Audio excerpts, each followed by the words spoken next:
C'est toi qui es responsable de cette situation. Tu fais souffrir notre enfant. Bienvenue dans Violence interdite. Aujourd'hui, la culpabilisation. De tels messages incriminent la destinataire. Ce sont des jugements, au sens juridique du terme, des actes d'accusation, puisqu'ils établissent la culpabilité de la destinataire de manière catégorique. Ils sont la manifestation d'une prise de pouvoir du locuteur.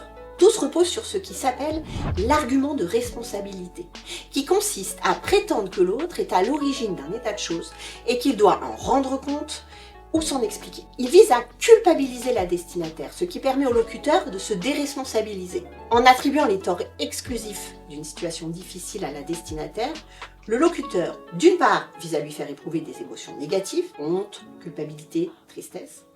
D'autre part, il ménage sa propre image, exempte de tout reproche.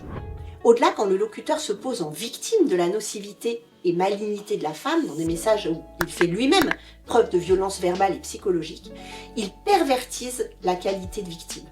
On reconnaît alors en partie la stratégie manipulatoire résumée sous l'acronyme DARVO, Deny, Attack and Reverse Victim and Offender. En français, nier, attaquer et inverser la victime et l'agresseur.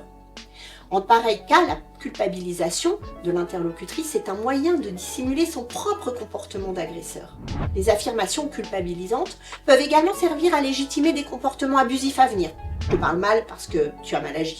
Par là, le locuteur s'octroie en quelque sorte le droit de manquer de respect à son interlocutrice. Enfin, des messages comme « tu fais souffrir notre enfant » mobilisent et instrumentalisent le motif hautement pathétique, c'est-à-dire propre à émouvoir, de l'enfant sans danger. Ils sont de puissants outils de persuasion, de pression, en un mot ici, de chantage affectif. Ils s'attaquent alors à la parentalité maternelle et sont de nature à ruiner la confiance des mères en leurs compétences parentales. La culpabilisation fait donc partie des procédés de disqualification.